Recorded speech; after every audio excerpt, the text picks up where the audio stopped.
Genetics for PG entrance examination. आज के video में हम जेनेटिक्स टॉपिक में से इंपॉर्टेंट एमसीक्यूज को डिस्कस करेंगे। जो टॉपिक्स हम जेनेटिक्स के सिलेबस में पढ़ेंगे उसमें आपका हिस्ट्री का पोर्शन कवर हो जाएगा, allylic and non allylic interactions, ये वाला टॉपिक आपका इसमें कवर हो जाएगा। इसके साथ ही आपका लिंकेज एंड क्रॉसिंग ओवर, ये टॉपिक आपका कवर होगा। इसके साथ ही पेडिग्री एनालिसिस, इसके ऊपर भी हम क्वेश्चंस को करेंगे। ये भी एक इम्पॉर्टेंट टॉपिक होता है जेनेटिक्स के सिलेबस में। साथ ही हम सेक्स डिटर्मिनेशन, इस टॉपिक के ऊपर भी हम अपने एमसीक्यूज को डिस्कस करेंगे। इसके साथ ही जो टॉपिक्स हम जेनेटिक्स के सिलेबस में एमसीक्यूज के फॉर्म में पढ़ेंगे समझेंगे, उसमें है डिसऑर्डर्स, जिसमें ह्यूमन डिजीज इंपॉर्टेंट होता है। इसके ऊपर ह्यूमन डिजीज डिसऑर्डर्स के ऊपर आपके क्वेश्चंस बन जाते हैं। इसके साथ ही जेनेटिक्स के सिलेबस में जो एमसीक्यूज हम सॉल्व करेंगे उसमें आ जाता है पॉपुलेशन जेनेटिक्स। पॉपुलेशन जेनेटिक्स में मेनली जो आपके क्वेश्चंस बनते हैं वो हार्डी-वीनबर्ग क्वेश्चंस में से बनते हैं। तो ये सभी टॉपिक्स हम अपने आज के वीडियो में हम इनको डिस्कस करेंगे। नियर अबाउट 115 क्वेश्चंस मैं आपको करवाऊंगी। इन क्वेश्चंस के जो सही आंसर होते हैं बच्चों में, उसको आपको साथ साथ में एक्सप्लेन करती हूँ। इससे आपका कंसेप्ट क्लियर होता है, आपका रिवीजन हो जाता है। किसी भी कंपटीशन की तैयारी के लिए बहुत जरूरी होता है कि आप टॉपिक के साथ साथ में इम्पॉर्टेंट क्वेश्चंस को सॉल्व करें, इम्पॉर्टेंट प्रॉब्लम्स को देखें, जिससे आपको ये पता लगेगा कि इन टॉपिक्स में से किस तरह के क्वेश्चंस बनते हैं। तो चलिए स्टार्ट करते हैं। मैं Reshma Kapoor, botany lecturer, Jaipur. Question है, Mendel's work was rediscovered by. Mendel के काम को दोबारा किसने रीडिस्कवर किया, दोबारा किसने खोजा? Walter Sutton and Theodor Boveri ने, जॉन गॉस ने, श्लीडन एंड शवान ने, Carl Correns, Hugo de Vries and Erich von Tschermak ने। तो ऑप्शन डी यहाँ पर राइट है। मेंडल के वर्क को रीडिस्कवर किया था Carl Correns, Hugo de Vries and Erich von Tschermak ने। यहाँ पर बच्चों मैं आपको बता दूं, कॉल कॉरेंस ने मेज प्लांट के ऊपर अपने एक्सपेरिमेंट किए थे। समटाइम ये भी पूछ लिया जाता है। ह्यूगो डी व्रीज ने अपने एक्सपेरिमेंट इवनिंग प्राइमरोज पर किए थे। इवनिंग प्राइमरोज पर इन्होंने अपना काम किया। एंड एरिक वॉन शेरमार्क ने डिफरेंट एंजियोस्पर्मिक फ्लावरिंग प्लांट्स पर अपने काम किए थे। नेक्स्ट हमारा क्वेश्चन है, which of the following workers isolated nucleic acid from cells for the first time. इस क्वेश्चन में हमसे पूछा है कि निम्न में से कौन से वर्कर्स ने, कौन से रिसर्चर ने सबसे पहले न्यूक्लिक एसिड को आइसोलेट किया था फ्रॉम सेल्स, कुछ कोशिकाओं से न्यूक्लिक एसिड को सबसे पहले किसने विलगित किया? फ्रेडरिक मिशर ने, ह्यूगो डी व्रीज ने, वॉल्टर फ्लेमिंग ने एंड विलियम पेटसन ने। तो सबसे पहले पस सेल से न्यूक्लिक एसिड को आइसोलेट किया था मिशर ने, एंड मिशर ने न्यूक्लिक एसिड को न्यूक्लिन नाम दिया था। जो भी पॉइंट्स बच्चों मैं आपको बता रही हूं उनको अच्छे से सुन लेना, नोट कर लेना। क्वेश्चंस ऐसे पॉइंट्स में से भी बन जाते हैं। नेक्स्ट हमारा क्वेश्चन है, August Weismann's theory state that the cells in the reproductive organs carry a complete set of genetic information that is passed to egg and sperm is known as। देखो question में हमको बता रखा है कि August Weissman ने एक concept दिया था, एक थ्योरी दी थी जो कि बताती है कि जो रिप्रोडक्टिव ऑर्गन्स होते हैं उनकी सेल्स में जेनेटिक इंफॉर्मेशन के लिए एक कंप्लीट सेट प्रेजेंट होता है। एंड इन सेल्स के द्वारा ये जो इंफॉर्मेशन है ये एग में एंड स्पर्म में पास होती है। तो ये जो थ्योरी है, ये जो कंसेप्ट है, इसको हम किस नाम से जानते हैं ये हमको बताना है। ऑप्शन दे रखे, chromosomal theory of inheritance, theory of pangenesis, theory of epigenesis और जर्म प्लाज्म थ्योरी। वीजमान का जो कंसेप्ट है, जो थ्योरी है, जो कि बताती है कि जो सेल्स, सोमेटिक सेल्स होती हैं, उनमें ऐसी कोई जेनेटिक इंफॉर्मेशन या हेरिटेबल इंफॉर्मेशन नहीं होती जो कि एग एंड स्पर्म में पास होती हैं। सिर्फ रिप्रोडक्टिव ऑर्गन्स के सेल में ही ऐसी कंप्लीट इंफॉर्मेशन होती है जो कि हेरिटेबल होती है, जो कि एग एंड स्पर्म में पास होती हैं। ये जो कंसेप्ट है, इसको हम जर्म प्लाज्म थ्योरी भी कहते हैं। क्रोमोसोमल थ्योरी ऑफ इनहेरिटेंस, इसको सटन एंड बॉवेरी ने दिया था। थ्योरी ऑफ पैनजेनेसिस, ये डार्विन द्वारा दी गई है। एंड थ्योरी ऑफ एपिजेनेसिस, ये अरस्तु के द्वारा दी गई है। नेक्स्ट है, the term genetics was coined by. Genetics term को किसने दिया था? विलियम बैटसन ने, टी.एच. मॉर्गन ने, पी.ओ. डॉच ने और none of the above. Genetics term सबसे पहले डब्ल्यू बैटसन और विलियम बैटसन द्वारा दी गई, so option A is right है। नेक्स्ट हमारा क्वेश्चन है, T H. Morgan is known for. T H. Morgan किसके लिए जाने जाते हैं? Chromosomal theory of inheritance, cell theory के लिए, थ्योरी ऑफ सेक्स लिंकेज और one gene one enzyme hypothesis. So Morgan साहब जाने जाते हैं थ्योरी ऑफ सेक्स लिंकेज के लिए, ऑप्शन सी यहाँ पर राइट है। मॉर्गन साहब ने ड्रोसोफिला के ऊपर अपने काम किए थे। नेक्स्ट हमारा क्वेश्चन है, x-ray induced mutations in Drosophila were demonstrated for the first time by. यहाँ पर हमसे कहा गया है कि ड्रोसोफिला में म्यूटेशंस के एक्सपेरिमेंट किए गए थे और ये एक्सपेरिमेंट्स जो है, एक्सरे इंड्यूस्ड म्यूटेशन जो किया गया था, इसको सबसे पहले किसने डेमोन्स्ट्रेट किया है? मुलर ने, जॉनसन ने, टी.एच. मॉर्गन ने और एफ. लेबीबाक ने। So X ray induced mutations in Drosophila सबसे पहले ये किया गया था मुलर के द्वारा, ऑप्शन ए यहाँ पर राइट है। नेक्स्ट हमारा क्वेश्चन है, Beadle and Tatum's one gene one enzyme hypothesis was based on their X ray mutation experiments on. यहाँ पर हमको क्वेश्चन में पूछा गया है कि बीडल एंड टॉटम ने जो one gene one enzyme concept दिया है, हाइपोथेसिस दिए, वो उनके कुछ एक्सपेरिमेंट्स के बेस पर है। एंड इन्होंने एक्सरे म्यूटेशन एक्सपेरिमेंट्स किए थे, वो किसके ऊपर किए थे, ये हमको यहाँ पर बताना है। ऑप्शन है ड्रोसोफिला, न्यूरोस्पोरा, स्ट्रेप्टोकोकस और none of the above. Beadle and Tatum ने अपने एक्सपेरिमेंट न्यूरोस्पोरा फंजाई के ऊपर किए थे। नेक्स्ट हमारा क्वेश्चन है, which of the following workers proved that DNA is the genetic material. किन वर्कर्स ने, किन रिसर्चर्स ने ये प्रूव किया था कि डीएनए एक जेनेटिक मटेरियल होता है? ग्रिफिथ ने, स्टैटलर ने, हर्शे एंड कैस ने और एवरी, मैक्लियोड एंड मैकार्टी ने। सो ऑप्शन डी यहाँ पर राइट है। एवरी, मैक्लियोड एंड मैकार्टी ने ये प्रूव किया है कि जो डीएनए है सिर्फ वही जेनेटिक मटेरियल होता है। इसके लिए उन्होंने प्रोटीएजेस एंड आरएनएस एंजाइम को यूज किया एंड इनके जो रिजल्ट्स आए थे उसके बेसिस पर देखा कि only DNA is the genetic material which was from one generation to next generation. Next question है, Nobel Prize in 1962 for work on structure of DNA was given to। Question में हमसे पूछा है कि डीएनए स्ट्रक्चर के लिए, DNA संरचना के लिए 1962 में किसको नोबेल प्राइज दिया गया था? ऑप्शन देख लेते हैं। ऑप्शन ए में Watson and Crick, Wilkins, Watson and Crick और मॉरिस विल्किंस और जैकब एंड वुलमैनकोन। किसी भी क्वेश्चन के लिए आप चारों ऑप्शंस को बच्चों ध्यान से पढ़ना। सम टाइम ऐसा होता है कि हम एक या दो ऑप्शन पहले के पढ़ लेते हैं और हमको लगता है कि यही आंसर जो है, यही ऑप्शन जो है वो करेक्ट है और उसको हम मार्क कर देते हैं। ठीक है, तो यहाँ पर भी ऑप्शन ए यूजुअली सब को क्लिक करता है, बट करेक्ट ऑप्शन हमारा ऑप्शन बी है। विल्किंस, वॉटसन एंड क्रिक को डीएनए स्ट्रक्चर के लिए 1962 में नोबेल प्राइज मिला था।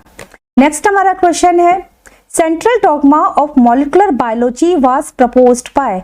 किसने सेंट्रल डॉगमा का कंसेप्ट दिया था? फ्रांसिस क्रिक ने, एफ. जैकब ने, आर्थर कॉरेनबर्ग ने और none of the above. So यहाँ पर ऑप्शन ए राइट है। फ्रांसिस क्रिक ने बताया था, सेंट्रल डॉगमा का कंसेप्ट दिया था। इन्होंने बताया कि डीएनए से जो इंफॉर्मेशन होती है वो आरएनए में जाती है, आरएनए से देन प्रोटीन में इंफॉर्मेशन पास होती है।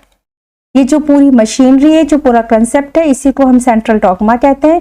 डीएनए से आरएनए का बनना है जो प्रोसेस है, इसको हम कहते हैं ट्रांसक्रिप्शन। एंड आरएनए से जो इंफॉर्मेशन होती है वो प्रोटीन की फॉर्म में हमें दिखाई देती है, ट्रांसलेट होती है। So this process is known as translation. Next question है semi conservative replication of DNA was demonstrated by. यहाँ पर हमको बताना है कि डीएनए रेप्लिकेशन का, डीएनए प्रतिलिपिकरण का जो अर्ध संरक्षी मेथड होता है उसको डेमोन्स्ट्रेट किसने किया था। ऑप्शन देख लेते हैं, जैकब एंड मोनार्ट ने, वॉटसन एंड क्रिक ने, J.H. डिजियो एंड ए लेवान ने और मिसेल्सन एंड स्टॉल ने। क्वेश्चन बच्चों अच्छे से पढ़िएगा, ऑप्शन भी पूरे अच्छे से आपको पढ़ने। क्वेश्चन में हमको पूछा गया है कि डीएनए रेप्लिकेशन का सेमी कंजर्वेटिव मेथड को किसने डेमोन्स्ट्रेट किया, मीन्स एक्सपेरिमेंटली किसने प्रूफ किया था। तो यहाँ पर ऑप्शन डी हमारा राइट है। वॉटसन एंड क्रिक ने डीएनए रेप्लिकेशन के सेमी कंजर्वेटिव मेथड को प्रपोज किया था, बट मिसेल्सन एंड स्टॉल ने ई कोलाई पर एक्सपेरिमेंट किए। इसके लिए इन्होंने रेडियो आइसोटोप नाइट्रोजन 15 को काम में लिया and experimentally Watson and Crick ने डीएनए रेप्लिकेशन का जो प्रपोजल दिया था, सेमी कंजर्वेटिव का मेथड जो इन्होंने प्रपोज किया था उसको एक्सपेरिमेंटली प्रूफ किया था। इसके साथ ही टेलर ने भी अपने एक्सपेरिमेंट किए थे। टेलर ने विक्सिया फाबा पर अपने एक्सपेरिमेंट किए एंड डीएनए रेप्लिकेशन के सेमी कंजर्वेटिव मेथड को डेमोन्स्ट्रेट किया एंड वॉटसन क्रिक के जो कंसेप्ट था, जो हाइपोथेसिस थी, उसको इन्होंने एक्सपेरिमेंटली प्रूफ किया था। नेक्स्ट क्वेश्चन है Jacob and Monod's work on gene regulation in bacteria led them to propose. Question में हमसे पूछा है कि जैकब एंड मोनार्ट ने बैक्टीरिया में जीन रेगुलेशन के कुछ एक्सपेरिमेंट्स किए थे एंड इन एक्सपेरिमेंट्स के रिजल्ट्स के बेसिस पर इन्होंने क्या प्रपोज किया है। ऑप्शन ए है lac operon model, option B central dogma of molecular biology, option C both A and B and option D none of the above. So यहाँ पर ऑप्शन ए राइट है। Jacob and Monod ने gene regulation experiments कर prokaryotes में lac operon model को दिया था। Next हमारा क्वेश्चन है genetic code was cracked for the first time. सबसे पहले जेनेटिक कोड को किसने क्रैक किया, मीन्स किसने बताया कि एक पर्टिकुलर ये कोडोन एक अमीनो एसिड्स के सिंथेसिस के लिए जरूरी होता है। ऑप्शन है M Nirenberg, D Baltimore, H.G. Khorana और none of the above. So यहाँ पर ऑप्शन ए हमारा राइट है। सबसे पहले नीरनबर्ग ने जेनेटिक कोड को क्रैक किया, यू ये कोड दिया था एंड अपने इस काम के लिए नीरनबर्ग को होले एंड हरगोबिंद सिंह खुराना के साथ में नोबेल प्राइज भी मिला है। नेक्स्ट क्वेश्चन है reverse transcriptase enzyme was discovered by. किसने रिवर्स ट्रांसक्रिप्टेज एंजाइम को खोजा था। ऑप्शन है Temin and Baltimore, Boyer and Cohen, Kimura और none of the above. So यहाँ पर ऑप्शन ए राइट है। टैमिन एंड बाल्टीमोर ने 1970 में रिट्रोवायरस पर काम करते हुए रिवर्स ट्रांसक्रिप्टेज एंजाइम को खोजा था। ये जो एंजाइम होता है डीएनए से इंफॉर्मेशन जो आरएनए की फॉर्म में ट्रांसक्रिप्ट होती है, इस एंजाइम के कारण फिर से रिवर्सली ट्रांसक्रिप्शन हो जाता है। नेक्स्ट हमारा क्वेश्चन है DNA sequencing methods were developed by. किसने डीएनए सीक्वेंसिंग मेथड्स को डेवलप किया। ऑप्शन है Frederick Sanger, Alan Maxam and Walbert Gilbert, both A and B and none of the above. So option C यहाँ पर right है। Frederick Sanger and Alan Maxam and Walter Gilbert ने DNA sequencing method को बताया था। Next question है PCR was discovered by. Polymerase chain reaction किसने discover की थी। लियोड हुड ने, कैरी मुलिस ने, डेविड बॉटसिन ने और हार्बर बॉयर ने। तो यहाँ पर ऑप्शन बी राइट है। कैरी मुलिस ने पीसीआर टेक्निक को डेवलप किया जिससे कि हम बहुत ही कम समय में मिलियंस ऑफ कॉपी बना लेते हैं डीएनए की। नेक्स्ट हमारा क्वेश्चन है first genetically modified food was. First GMO food या जेनेटिकली मॉडिफाइड फूड कौन सा है। टोमेटो, पियर, स्ट्रॉबेरी और बनाना। ऑप्शन ए यहाँ पर राइट है। नेक्स्ट क्वेश्चन है DNA polymerase enzyme was first isolated by. किसने सबसे पहले डीएनए पॉलीमरेज एंजाइम को आइसोलेट किया था, विलगित किया था। ऑप्शन है Boyer and Stanley and Cohen, Kary B Mullis ने, ऑर्थर कॉरेनबर्ग ने और नन ऑफ द अबव। तो यहाँ पर ऑप्शन सी हमारा राइट है। सबसे पहले ऑर्थर कॉरेनबर्ग ने डीएनए पॉलीमरेज एंजाइम को आइसोलेट किया, इसी को हम डीएनए पॉलीमरेज एंजाइम फर्स्ट कहते हैं। अपने इस काम के लिए कॉरेनबर्ग को सिवेरो एंड ओकाउ के साथ में नोबेल प्राइज भी मिला जिन्होंने आरएनए पॉलीमरेज एंजाइम को खोजा था। हमारा नेक्स्ट क्वेश्चन है the phenotypic ratio obtained in Mendel's dihybrid cross was. हमको बताना है कि मेंडल के डाई हाइब्रिड क्रॉस का फिनोटिपिक रेशो क्या होता है। ऑप्शन है 3:1, 15:1, 9:3:1 और none of the above. So यहाँ पर ऑप्शन सी हमारे राइट है। नेक्स्ट क्वेश्चन है the observable physical characters of a plant is called as. ऐसे लक्षण जिनको हम ऑब्जर्व कर सकते हैं उनको हम क्या कहते हैं? जीनोटाइप, डोमिनेंट, फिनोटाइप और रिसेसिव। सो ऐसे कैरेक्टर्स जो कि ऑब्जर्वेबल होते हैं, जैसे कि फ्लावर का कलर है, पोट का शेप है, सीड का कलर है, सीड का शेप है, या प्लांट की हाइट है, मीन्स ऐसे फिजिकल कैरेक्टर्स जो कि ऑब्जर्वेबल होते हैं, जिनको हम बाहर से देखकर उन कैरेक्टर्स को बता सकते हैं, उन कैरेक्टर्स को हम फिनोटाइप कहते हैं। सो ऑप्शन सी यहाँ पर हमारा राइट है। नेक्स्ट हमारा क्वेश्चन है the chromosomal theory of inheritance was proposed by. किसने क्रोमोसोमल थ्योरी को दिया था? आनुवंशिकता का गुणसूत्रीय सिद्धांत ये किसने दिया था? मेंडल ने, वॉटसन एंड क्रिक ने, डार्विन और सटन एंड बोवेरी ने। सो ऑप्शन डी यहाँ पर राइट है। सटन एंड बोवेरी ने क्रोमोसोमल थ्योरी ऑफ इनहेरिटेंस को दिया है। बच्चों जेनेटिक्स के इन सभी टॉपिक्स पर मेरे थ्योरी में वीडियोस बने हुए हैं, डिस्क्रिप्शन में मैं आपको लिंक दे दूंगी। आप अगर थ्योरी को पढ़ना चाहें तो वहां पर जाकर आप इन कंसेप्ट को पढ़ सकते हैं, समझ सकते हैं। नेक्स्ट क्वेश्चन है which of the following does not agree with the chromosomal theory of inheritance. इस क्वेश्चन में हमसे पूछा गया है कि क्रोमोसोमल थ्योरी ऑफ इनहेरिटेंस के लिए जो 4 आपको स्टेटमेंट्स दे रखे, 4 पॉइंट्स दे रखे, तो कौन सा ऐसा स्टेटमेंट है जो इसके साथ में एग्री नहीं करता? मीन्स आपको इस थ्योरी के लिए एक रॉन्ग स्टेटमेंट को बताना है। Chromosomal theory of inheritance Sutton and Boveri के द्वारा दिया गया एक सिद्धांत है, जिसे हम आनुवंशिकता का गुणसूत्रीय सिद्धांत भी कहते हैं। ये थ्योरी क्या कहती है कि क्रोमोसोम्स आनुवंशिक सूचनाओं के वाहक होते हैं। ये हेरिटेबल इंफॉर्मेशन के एज ए व्हीकल होते हैं, जिनके ऊपर जीन्स पाए जाते हैं, जिनको मेंडल ने फैक्टर एंड एलील कहा था। ये जो जीन्स होते हैं क्रोमोसोम्स पर रेखीय क्रम में होते हैं, लीनियर ऑर्डर में पाए जाते हैं। एक क्रोमोसोम्स पर जो जीन्स होते हैं उनके बीच में जो डिस्टेंस होता है उनको हम मैप कर सकते हैं, उनके बीच का दूरी को नाप सकते हैं। यहाँ पर जो 4 पॉइंट्स हमको दे रखे वो देख लेते हैं। The genes are located on the chromosomes. ठीक है, हमको बता रखा है कि क्रोमोसोम्स पर जीन पाए जाते हैं, तो ये एक करेक्ट स्टेटमेंट है। हमको रॉन्ग स्टेटमेंट को ऑप्ट करना है। नेक्स्ट दे रखा है the genes on the same chromosome are always pass together. क्या कहता है ये स्टेटमेंट कि सेम क्रोमोसोम पर मीन्स एक क्रोमोसोम पर जो जीन्स पाए जाएंगे वो सभी जीन्स एक साथ पास्ड होते हैं। तो ये जो स्टेटमेंट है ये इनकरेक्ट स्टेटमेंट है। ऐसा कोई statement chromosomal theory of inheritance हमको नहीं कहती है। नेक्स्ट स्टेटमेंट है the genes are located linearly on the chromosome. Means chromosome पर जो जीन्स होते हैं वो रेखीय क्रम में होते हैं, तो ये स्टेटमेंट भी करेक्ट है। नेक्स्ट है the distance between genes can be mapped. Genes के बीच में जो डिस्टेंस होता है उसको हम मैप्ड कर सकते हैं, ये भी एक करेक्ट है। सो सही आंसर है हमारा, हमको रॉन्ग स्टेटमेंट को ऑप्ट करना था ऑप्शन बी कि सेम क्रोमोसोम पर जो जीन्स पाए जाते हैं वो हमेशा एक साथ ही पास होंगे। नेक्स्ट हमारा क्वेश्चन है transmission of genes that occur outside nucleus is called. Nucleus के बाहर जो जीन्स पाए जाते हैं उनका संचरण, उनके ट्रांसमिशन को हम क्या कहते हैं? Extra nuclear inheritance, cytoplasmic inheritance, both A and B और none of the above. So यहाँ पर ऑप्शन सी राइट है। Transmission of genes that occur outside nucleus is known as both extra nuclear inheritance and cytoplasmic inheritance. Next हमारा question है extra nuclear inheritance commonly occur in. किसमें वो commonly देखा जाता है एक्स्ट्रा न्यूक्लियर इनहेरिटेंस? न्यूक्लियस में, ribosome में, cytoplasmic organelles में और सेल मेम्ब्रेन में।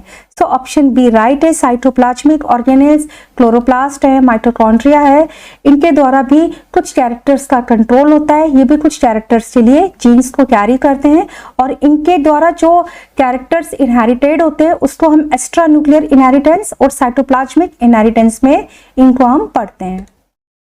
नेक्स्ट क्वेश्चन है साइटोप्लाज्मिक मेल स्टेरिलिटी इन मेज is manifestation of interactions between.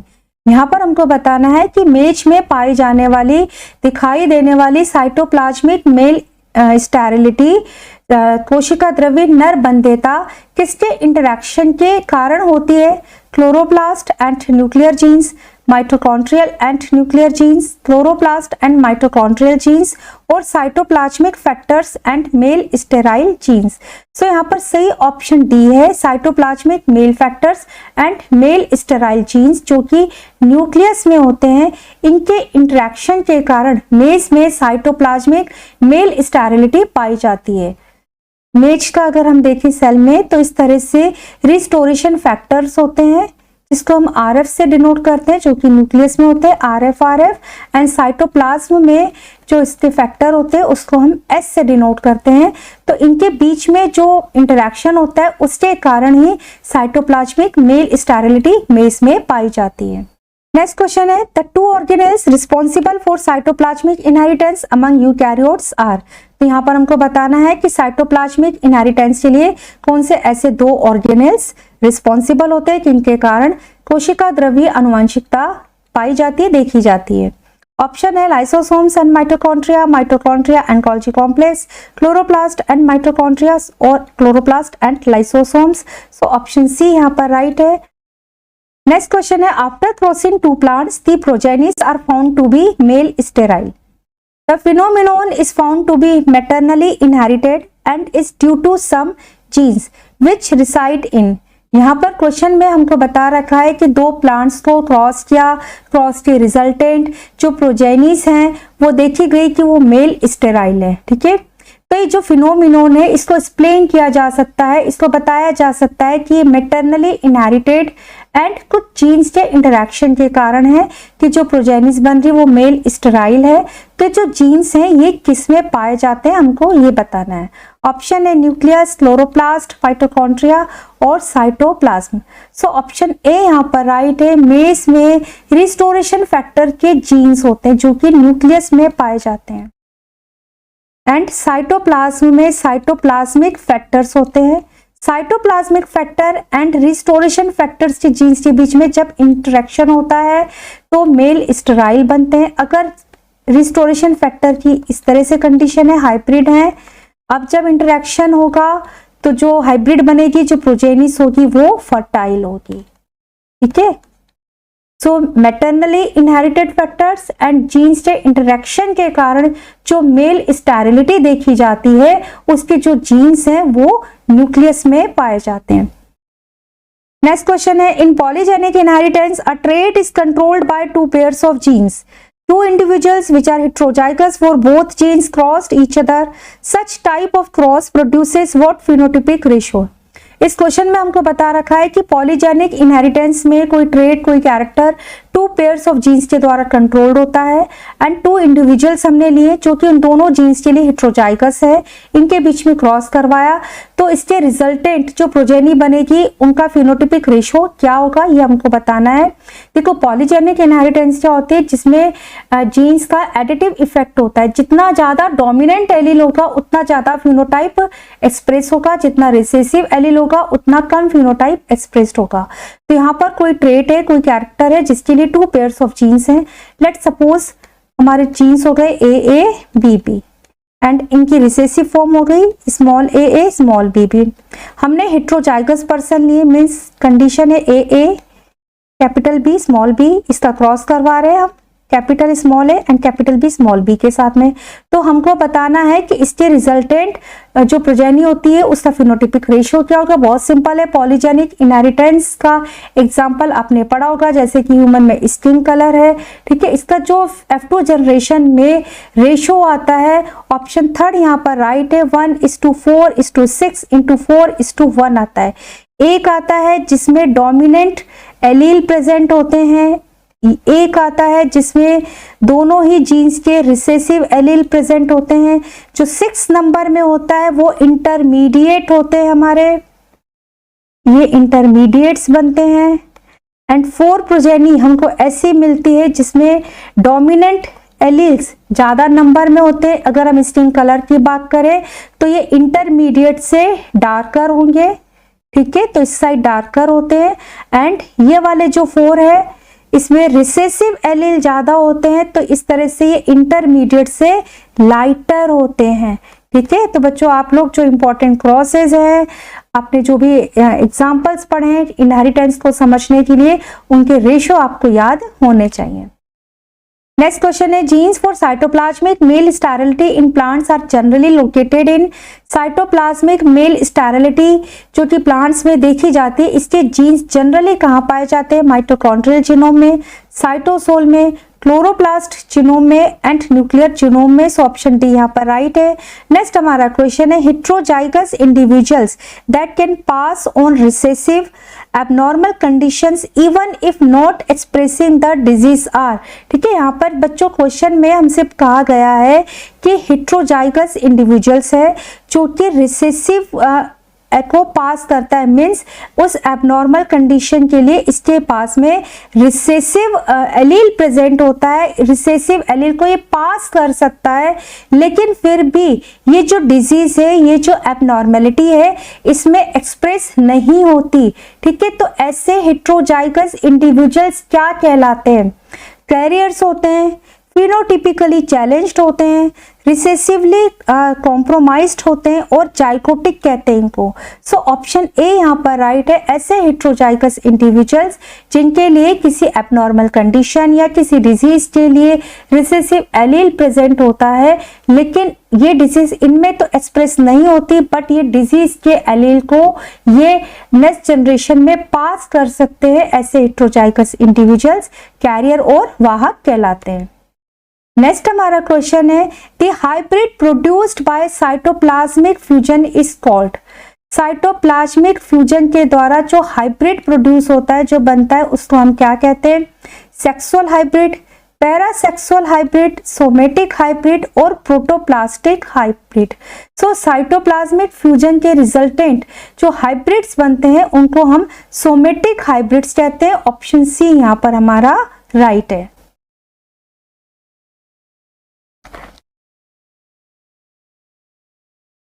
Next हमारा क्वेश्चन है, cytoplasmic inheritance can be studied by. Cytoplasmic inheritance को हम किसके द्वारा स्टडीड कर सकते हैं, मीन्स हम कैसे बता सकते हैं ये जो कैरेक्टर है ये साइटोप्लाज्मिक इनहेरिटेंस का एग्जाम्पल है?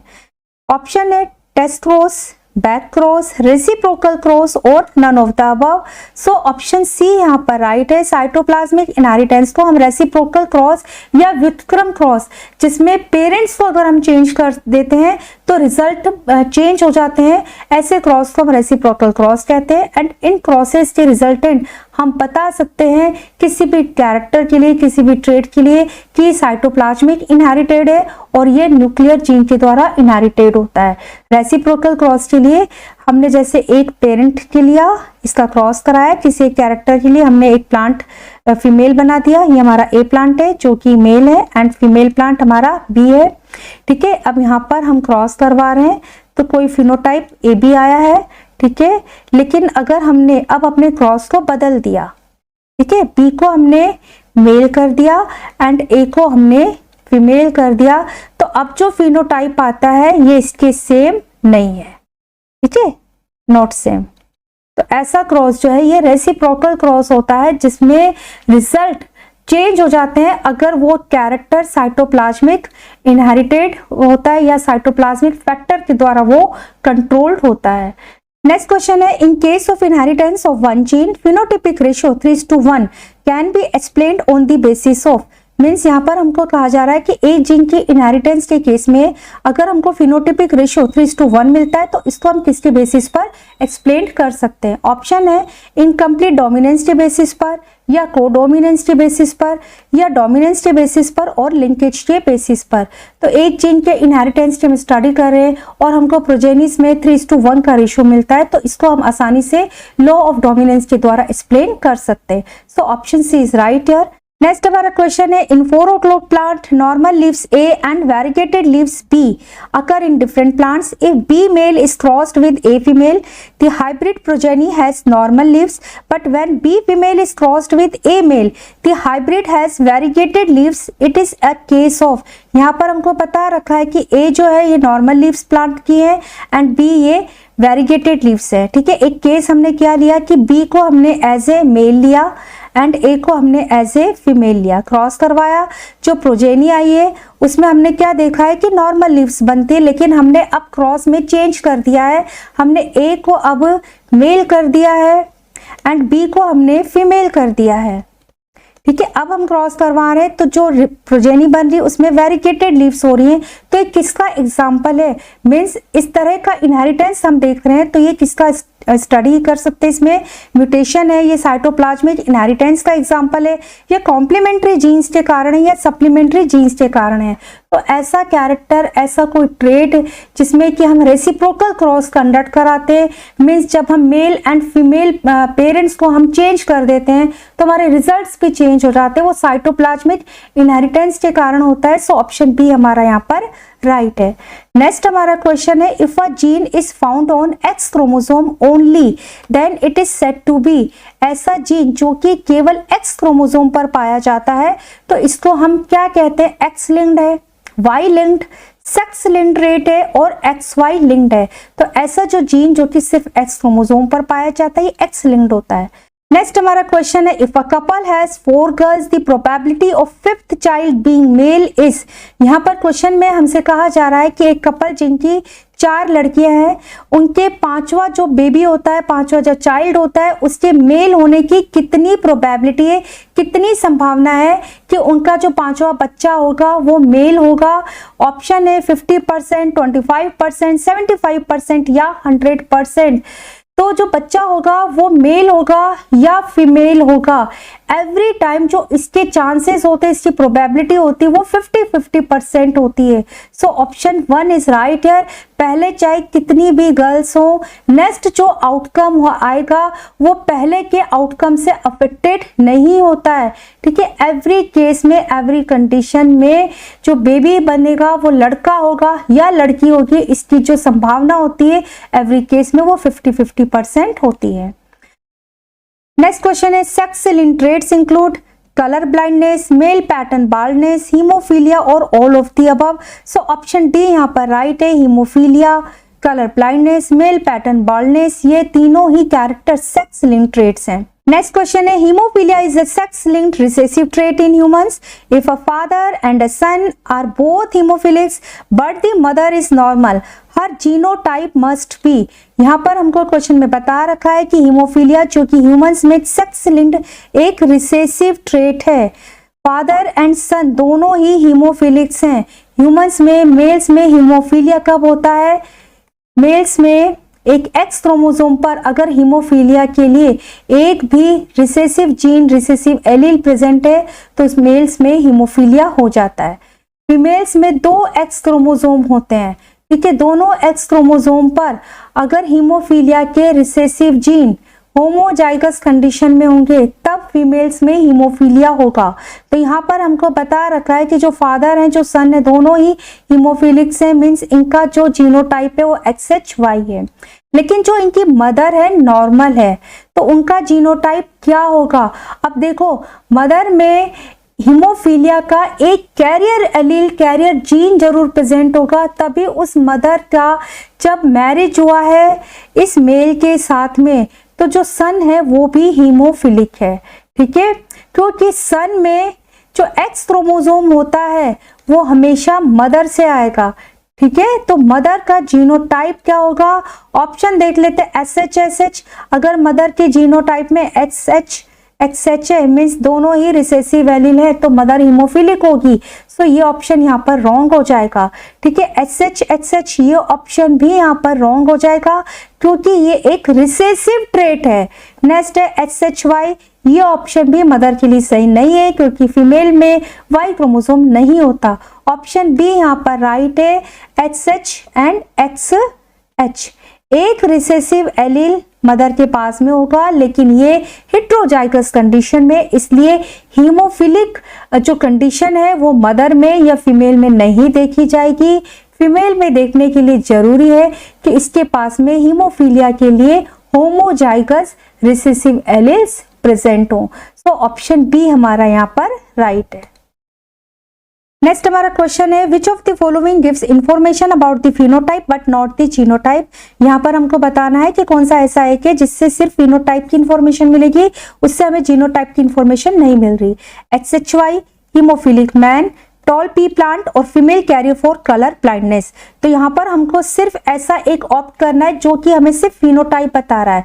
अगर हम ऑप्शन डी देखते हैं female carrier for colour blindness, तो यहाँ पर हमको इस स्टेटमेंट से इसका फीमेल का जीनोटाइप भी आसानी से हम बता सकते हैं। ठीक है, तो ये ऑप्शन हमारा रॉन्ग हो जाएगा। हीमोफिलिक मैन, तो इस फिनोटाइप से हम इसका जीनोटाइप बता सकते हैं।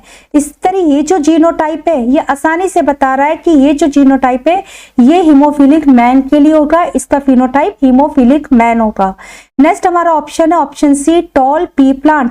तो ये एक सही ऑप्शन है। इस स्टेटमेंट से सिर्फ हम फिनोटाइप बता सकते हैं, हम नहीं बता सकते जो पी प्लांट है ये टॉलनेस के लिए होमोजाइगस है या फिर ये हेटेरोजाइगस कंडीशन में। नेक्स्ट हमारा क्वेश्चन है two white sheep produce a black offspring, the parents genotype for colour must be. यहाँ पर हमसे कहा गया है, हमको बता रखा है कि हमने दो व्हाइट शीप को क्रॉस करवाया तो जो ऑफस्प्रिंग है वो ब्लैक प्रोजेनी होती है। तो पेरेंट्स का जीनोटाइप क्या होगा? हेटेरोजाइगस होगा, होमोजाइगस व्हाइट होगा, होमोजाइगस ब्लैक होगा। Not enough information was given. तो इस केस में अगर हम दो व्हाइट शीप को क्रॉस करवाते हैं और हम क्या देखते हैं कि जो प्रोजेनी है वो ब्लैक आती है, तो इसका मतलब है कि जो पेरेंट्स है पर्टिकुलर ब्लैक कलर के लिए ये हेटेरोजाइगस है। दोनों के एलिल्स, जब दोनों के जीन्स एक दूसरे के साथ में आते हैं तो वो कलर को प्रोड्यूस कर देते हैं। So option A is right here.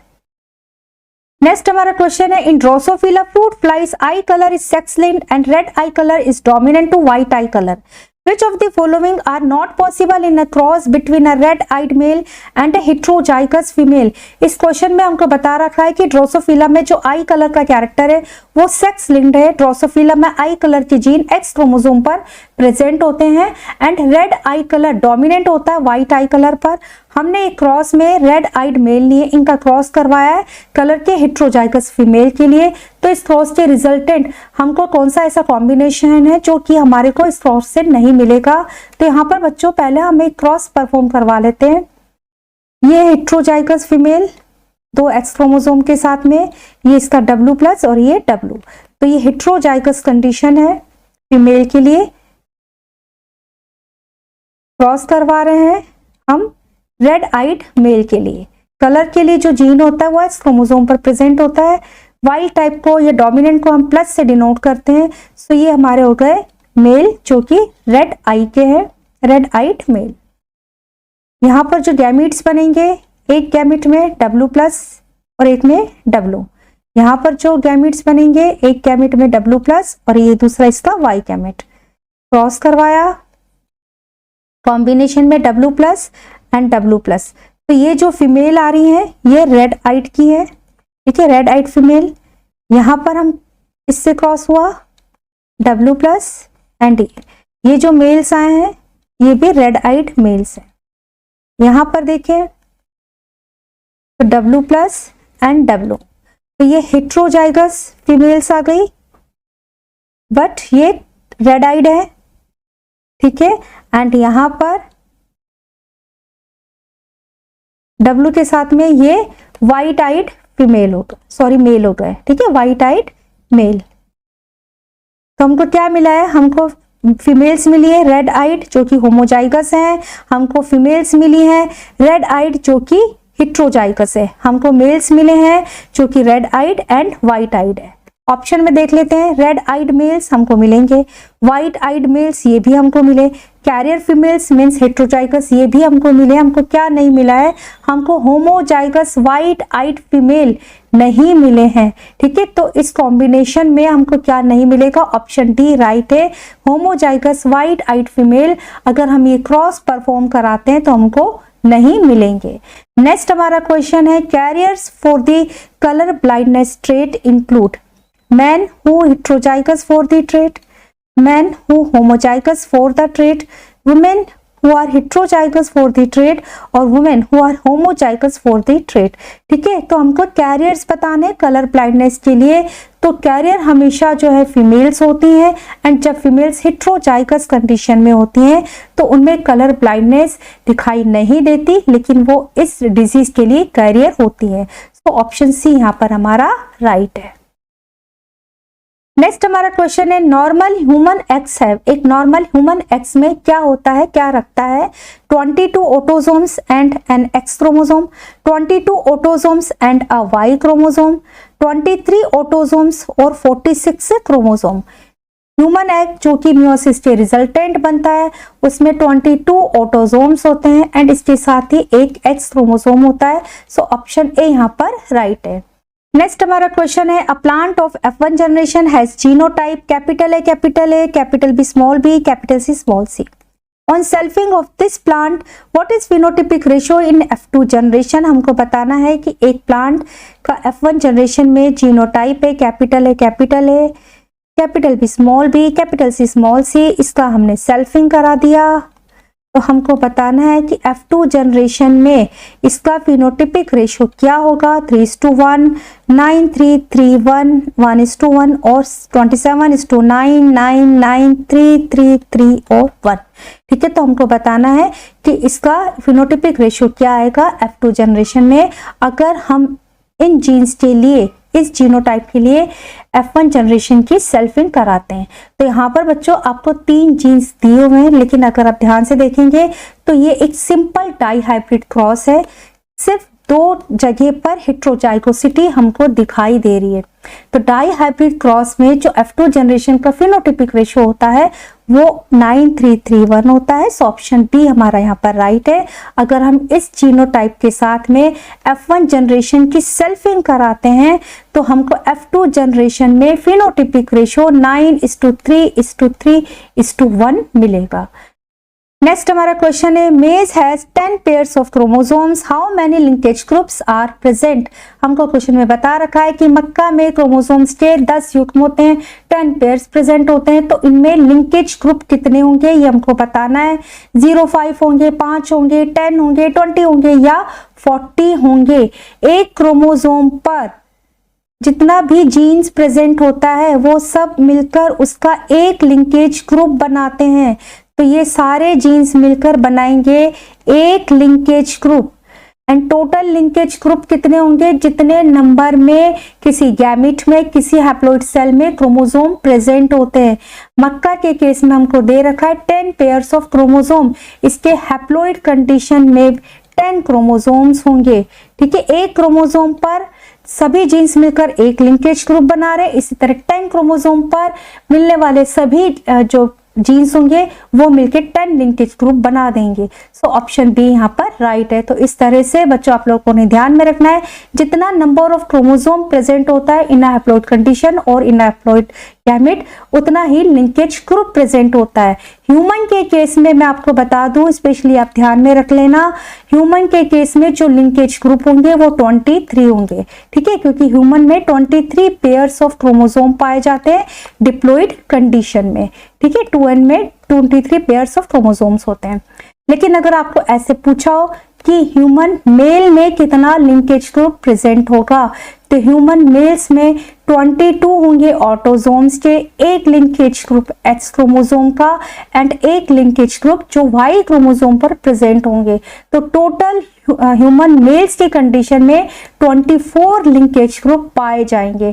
ठीक है, अगर फीमेल पूछा जाएगा तो फीमेल में 22 ऑटोसोम्स के एंड एक होगा एक्स क्रोमोसोम का। सो 23 लिंकेज ग्रुप ह्यूमंस में, फीमेल्स में होते हैं। तो डिपेंड करता है आपसे क्वेश्चन क्या पूछा गया, इसको आप अच्छे से समझना।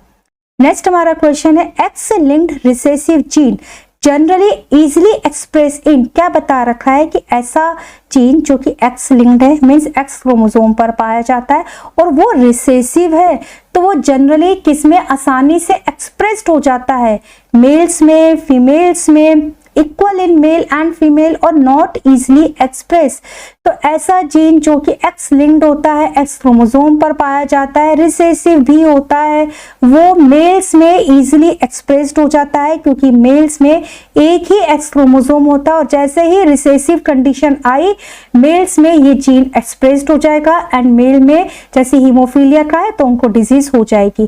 फीमेल में एक्सप्रेस्ड होने के लिए इसका होमोजाइगस रिसेसिव कंडीशन होना जरूरी है, तभी ये फीमेल्स में एक्सप्रेस्ड होगा। सो यहाँ पर ऑप्शन ए हमारा राइट है। नेक्स्ट हमारा क्वेश्चन है a cross between capital A capital B with small A capital B yields a genotypic ratio. हमको यहाँ पर पेरेंट्स का जीनोटाइप दे रखा है और कहा हुआ है कि हम ऐसा जीनोटाइप लेकर क्रॉस करवा रहे हैं, तो प्रोजेनी का जीनोटिपिक रेशियो हमको बताना है कि जो प्रोजेनी मिलेगी उनका जीनोटिपिक रेशियो क्या होगा। तो यहाँ पर बच्चों सबसे पहले देखिए जो पेरेंट 1 है हमारा, ये कितने टाइप से गैमेट्स बनाएगा। हमको एक जगह पर हेट्रोजाइगोसिटी मिल रही है, कितने टाइप से गैमेट बनेंगे इसका मैं बता दूं आपको। सिंपल फॉर्मूला होता है 2:n, ठीक है। n होता है नंबर ऑफ हेट्रोजाइगोसिटी। एक जगह पर हमें हेट्रोजाइगोसिटी दिखाई दे रही है मीन्स 2⁻1, तो 2 टाइप से गैमेट्स बनाएगा, ठीक है। जो यहाँ से गैमेट्स बनेंगे कैपिटल ए के साथ में कैपिटल बी एंड 8 बनेगा स्मॉल ए के साथ में कैपिटल बी। दूसरे केस में देखिए दूसरे पेरेंट्स के लिए, तो यहाँ पर बच्चों हमको कोई हेट्रोजाइगोसिटी दिखाई नहीं दे रही है। दोनों ही जीन्स के लिए ये जो पेरेंट्स है ये होमोजाइगस है, मीन्स 0 हेट्रोजाइगोसिटी है। सो 2:0 मीन्स 1, तो ये एक ही टाइप के गैमेट्स बनाएगा।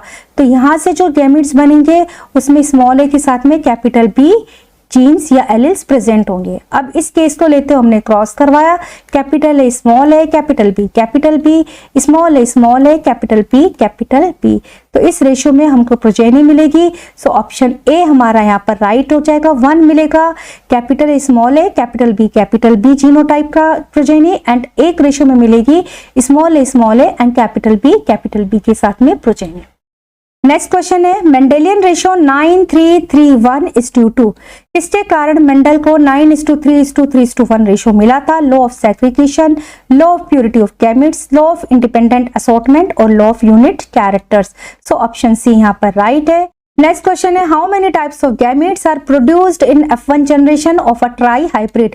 यहाँ पर क्वेश्चन में हमको बता रखा है कि ट्राई हाइब्रिड F1 जनरेशन से कितने टाइप्स के गैमेट्स यहाँ पर बनेंगे। सिंपल सा फॉर्मूला आपको याद रखना है 2:n।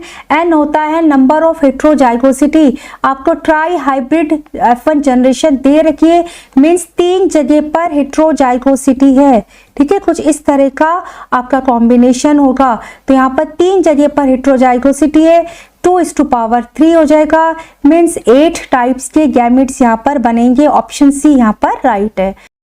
Next and last question है how many types and in what ratio of the gametes are produced by a dihybrid heterozygous. यहाँ पर हमको बताना है कि एक डाई हाइब्रिड हेट्रोजाइगस के केस में means capital A capital B small B, ये डाई हाइब्रिड हेट्रोजाइगस का एग्जांपल हो गया। तो इससे कितने टाइप्स के गैमेट्स बनेंगे एंड किस रेशियो में बनेंगे।